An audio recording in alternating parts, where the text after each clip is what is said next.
कल हमने एक वीडियो डाला था जिससे कई बच्चे बड़े नाराज हो गए। आपको नहीं पता है कि एस्पिरेंट कितनी मेहनत करता है। आपको नहीं पता एस्पिरेंट क्या किस चीज से होके गुजरता है। Let me clarify this very primarily in this video. आपको सिर्फ आपका स्ट्रगल पता होगा। As a teacher trained thousands of students, जिसमें से hundreds of students are judges in various courts in India। मुझे उन सबका स्ट्रगल पता है। सो ओके नाउ किसी भी एग्जामिनेशन में समझना, एस्पिरेंट्स जो होते हैं वो दो तरीके के होते हैं। पहले, after the result I am talking, पहले जिनका सिलेक्शन हो गया है, दूसरे जिनका सिलेक्शन नहीं हुआ है। Fair enough.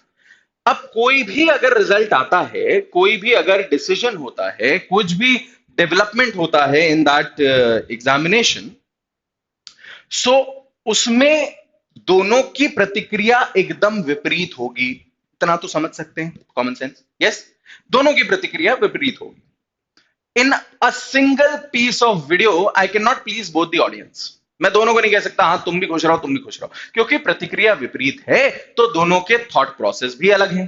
कल का जो वीडियो था दैट वाज, अगर आपने ढंग से देखा हो, targeting these students.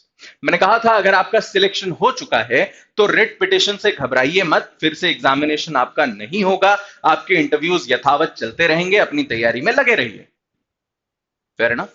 Now let's but again the people in this institution they decided कि सर कुछ ऐसा वीडियो बनाइए जिससे कि इन्हें भी बुरा ना लगे एंड इन्हें भी बुरा ना लगे। सो एनीवेज, ऐसी चीज जो हो सकती है वो हो सकती है news. So let me tell you what the news is, what the update is. Point number 1, there is a writ petition that has been filed before the Supreme Court, जिसको honourable chief justice of India सुनने वाले हैं। ये writ petition RJS mains examination को challenge करने के लिए बनाई गई है, दायर की गई है। इस रिट पिटिशन को अर्जेंट लिस्टिंग के लिए रखा गया है एंड इसकी सुनवाई के लिए मंजूरी भी हो गई है। ये रिट पिटिशन अभी 14 तारीख को फाइल हुई है और 16 तारीख से पहले, यानी कि मोस्ट प्रोबेबली आज का जो दिन है, आज इस रिट पिटिशन को सुना जाना अत्यधिक आवश्यक है। मुद्दा यह है कि ये बच्चे चाह रहे थे कि भाई हमारे बहुत सारे ऐसे कैंडिडेट्स हैं, बहुत सारे ऐसे एस्पिरेंट्स हैं जिनको अदरवाइज बहुत अच्छे नंबर मिले, जिनके क्वेश्चंस में अच्छे मार्क्स आए, सब्जेक्ट्स में अच्छा है, सब सब ऑल गुड, बट पता नहीं क्यों इंग्लिश के ऐसे में 3 नंबर, 4 नंबर, 10 नंबर ऐसे आ रहे हैं, which shows that the marking is not transparent. समझ में नहीं आ रहा कि ये ऐसा क्यों हो रहा है ना। इसके दो रीजन हो सकते हैं। एक ये हो सकता है कि the marking has been extremely tough. दूसरा ये हो सकता है कि हाँ भाई मन मर्जी से आर्बिट्रेरली कुछ भी marking they the. Now, what is the outcome of all this? The outcome of all this is, which I said yesterday as well, I'm reiterating that, आज ये रिट पिटिशन जब सुनी जाएगी, अगर इस पे स्टे मिल जाता है, सिर्फ तभी संभावना है कि ये एग्जामिनेशन यानी इंटरव्यूज पर कुछ प्रभाव पड़े, लेकिन उसकी संभावना कम है। इंटरव्यूज जो है वो यथावत अपनी जगह पर चलने की पूरी संभावना है। नाउ उस पर एक बच्चे ने कहा बताइए, माननीय चीफ जस्टिस ऑफ इंडिया तो यही अपना फैसला सुना चुके हैं। I tell you what the data says.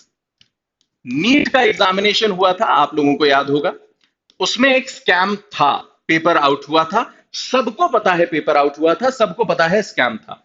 क्या यहां पर पूरा का पूरा पेपर फिर से कंडक्ट करवाया गया, रीनीट हुआ? क्या सारे बच्चों का रीइवैल्यूएशन फिर से करवाया गया?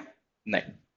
Coming to the case in point 2, UP judiciary, जिसमें हमें पता है कि कॉपीज बदली गई थी, बच्चों की हैंडराइटिंग नहीं मैच हो रही है, टोटल करने पे कुछ और आ रहा है, लिखा कुछ और है, a lot of irregularities were there. यहां पर रीइवैल्यूएशन के लिए तो चलिए बोल दिया गया, पर जो जज बन गए थे उन्हें क्या हटाया गया? नहीं। क्या उसके बाद यूपी की वैकेंसी अभी तक आ पाई है? Now case in point 3, MPCJ. MP में एक रिव्यू पिटिशन लगी थी, अगर आपको याद हो, जिसके बाद यह कहा गया था कि मेंस एग्जामिनेशन बचे हुए बच्चों का, द रिमेनिंग कैंडिडेट्स का फिर से होना चाहिए। वो एग्जामिनेशन भी आज तक हो नहीं पाया है because of the procedural difficulties. As in हम अगर सारे बच्चों का कराते हैं तो जो सिलेक्ट हो गए उनके साथ बेईमानी होगी, और अगर हम इन नए बच्चों का कराते हैं तो there is no parameter of deciding कि ये पेपर इजी था, वो पेपर टफ था, या vice versa. So if I'm saying that the people who have been selected already, कल से इंटरव्यूज हैं, focus on your preparation, I still stand by that. If you have been selected, focus on your interview preparations. Do not pay heed to this writ petition for you. Now for those who are involved in this writ petition, जिनका शायद selection नहीं हुआ है, या फिर जो इन 96 petitioners में से कुछ या एक हैं, आपके लिए कोशिश कीजिए कि इस रिट पिटिशन में आपको आज के आज स्टे अगर मिल जाए तो बहुत अच्छी बात है. देखिए, an aspirant when he starts his or her journey, specifically in the judiciary examinations, अब मैं यहां पर यूपीएससी की बात नहीं कर रहा, उन एग्जाम्स की बात नहीं कर रहा जो सर्टेन है, जिनका ईयरली कैलेंडर में पता है कि इस टाइम पे एग्जाम होगा, इस टाइम पे रिजल्ट आएगा. मैं बात कर रहा हूं जुडिशरी की, जो अपने आप में अनसर्टेन है. हर स्टेट का अलग सिलेबस है, हर स्टेट का अलग तरीका है, हर स्टेट का अलग सिस्टम है चीजों को हैंडल करने का, राइट? मैं उसकी बात कर रहा हूं. Your journey is already very very uncertain, right? It's extremely uncertain.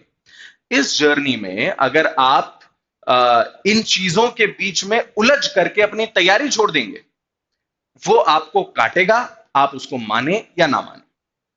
आप फिर चाहे ये कहें कि भाई आप what is your authority of saying, my authority, you have to get to that level to know, right?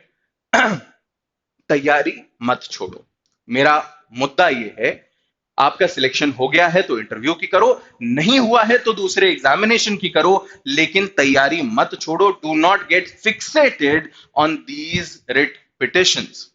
Alright, अगर मान लीजिए रिट पिटिशन आज के आज the Supreme court shows a very generous approach and it admits, ये चीज कल भी बोली थी, it admits this writ petition, तो भी फायदा उन्हें मिलेगा जो ये 96 पिटिशनर्स हैं.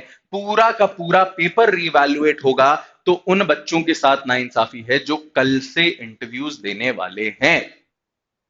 एंड ट्रस्ट मी, अगर आप आज सिलेक्टेड होते तो आप ये ना बोलते कि फिर से रिवैल्यूएशन होना चाहिए, क्योंकि आपका थॉट प्रोसेस अलग है. आप सिंगल माइंडेडली होकर के सोचते हो, but as teachers, as mentors, as people who have trained people to become जजेस, we have to think for all of our students. हमें सब के बारे में सोचना जरूरी है, और अगर हम सब के बारे में नहीं सोचेंगे तो हम क्या टीचर्स हैं. और अगर आप ये कहें कि सर आप एक्टिंग अच्छी करते हैं, वेल थैंक यू. कभी अगर किसी प्रोड्यूसर डायरेक्टर से मिले तो रेफर कर दीजिएगा. Thank you so much. Anyways, the update was only this. हो सकता है आज इसके ऊपर एक बहुत बड़ा फैसला आ जाए, और अगर इसके ऊपर कोई बड़ा फैसला आता है तो हम जुडिशरी गोल्ड के चैनल पर आपको डेफिनेटली अपडेट करेंगे. और ये फैसला मैं उम्मीद कर रहा हूं कि पॉजिटिव आएगा. ठीक है, आना चाहिए. चांसेस कम है, बीइंग वेरी रियलिस्टिक, चांसेस कम है क्योंकि ये पेपर सब्जेक्टिव होते हैं, राइट? पेपर सब्जेक्टिव होते हैं, मार्किंग टफ हो गई ये कहकर के बहुत बार इससे बचा जा सकता है. डिस्क्रिप्टिव फॉर्म के जो आंसर्स होते हैं, जिसमें डिस्क्रिशनरी बहुत सारी चीजें होती हैं, उसके ऊपर ट्रांसपेरेंसी हमेशा कम ही रहती है, कम ही रही है सिंस फॉरएवर.